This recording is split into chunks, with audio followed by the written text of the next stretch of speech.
నమస్కారం అండి. Welcome to Shri Urjit acupuncture. మన ఈ యాక్యుపంక్చర్ సెంటర్ 13th ఫేజ్ కుక్కట్పల్లిలో ఉంటుంది. ఈ మన యాక్యుపంక్చర్ సెంటర్‌లో ఈరోజు మనం తెలుసుకోవాల్సిన విషయం ఏంటనంటే, మనకి షోల్డర్ పెయిన్ వస్తుంది. అంటే షోల్డర్ ఇలా లిఫ్ట్ చేయడానికి చాలా పెయిన్ వస్తుంది మనకి. కొంత లిఫ్ట్ చేస్తారు, ఇంకొంచెం లిఫ్ట్ చేస్తారు. బట్ ఎక్కడో దగ్గర పెయిన్ వస్తూ ఉంటుంది. లిఫ్ట్ చేయలేరు. ఏం జరిగింది? ఎందుకొస్తుంది? దేనివల్ల వస్తుంది? ఏదైనా ఇంటర్నల్‌గా ఏదైనా ప్రాబ్లమ్ ఉండి ఇక్కడ మనకు పెయిన్ వస్తుందా? ఆర్ ఇక్కడే వస్తుందా పెయిన్?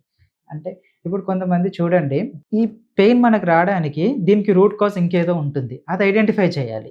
అదెలా ఐడెంటిఫై చేస్తారు? మనకిప్పుడు ఏ సిస్టమ్‌లో అది ఐడెంటిఫై చేస్తారో, మా ఈ యాక్యుపంక్చర్‌లో మాత్రం డెఫినైట్‌లీ ఆ రూట్ కాజ్‌ని ఐడెంటిఫై చేస్తాం. మనకిప్పుడు షోల్డర్ పెయిన్ వచ్చింది అననంటే, మేము దాన్ని ఇంటెస్టైనల్ ఇష్యూస్‌గా కన్సిడర్ చేస్తాం. వన్స్ ఇంటెస్టైన్‌ని కరెక్ట్ చేయగలిగితే మీకు ఆటోమేటిక్‌గా ఈ పెయిన్ తగ్గిపోతుంది.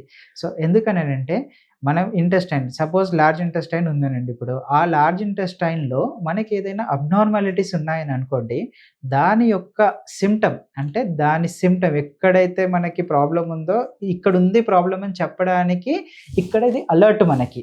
ఈ అలర్ట్‌ని మనం కానీ రికగ్నైజ్ చేయగలిగితే, దీనికి తగ్గ ట్రీట్మెంట్ మనం తీసుకోగలిగితే, మీకు మెడిసిన్ లేకుండా ఎలాంటి ఎక్స్‌టర్నల్ మెడిసిన్ కూడా లేకుండా మన ఈ యాక్యుపంక్చర్ ద్వారా మీకు ఈజీగా తగ్గిపోతుంది.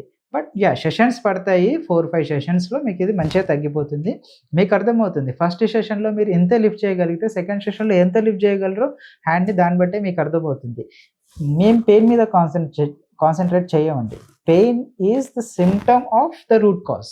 ఆ రూట్ కాజ్‌ని మేము కాన్సంట్రేట్ చేస్తాము. ఆ రూట్ కాజ్‌కి మేము ట్రీట్మెంట్ ఇస్తాము. ఆటోమేటిక్‌గా మీకు ఈ పెయిన్ కూడా తగ్గుతుంది. సో, మీరు ఎలాంటి సైడ్ ఎఫెక్ట్స్ లేకుండా, ఎలాంటి మెడిసిన్ లేకుండా ఒక పెయిన్ వచ్చింది అననంటే, మన బాడీలో ఒక పెయిన్ డెవలప్ అయ్యింది అనంటే, దానికి డెఫినెట్‌లీ ఏదో రూట్ కాజ్ ఉంటుంది. ఆ రూట్ కాజ్‌ని మేము ఐడెంటిఫై చేసి దానికి ట్రీట్మెంట్ ఇచ్చి, అది రూట్స్‌లో నుంచి ఆ ప్రాబ్లమ్‌ని రిమూవ్ చేయడానికి ట్రై చేస్తామనమాట. అది ఈ యాక్యుపంక్చర్ సెంటర్‌లో మేము ప్రాక్టీస్ చేసేది. మీరు ఒకవేళ మీకు అలాంటి పెయిన్స్ ఏదైనా ఉన్నా సరే, come visit us Shri Urjit యాక్యుపంక్చర్‌కి 13th ప్లేస్ కూకట్పల్లిలో ఉంటుందండి. Thank you.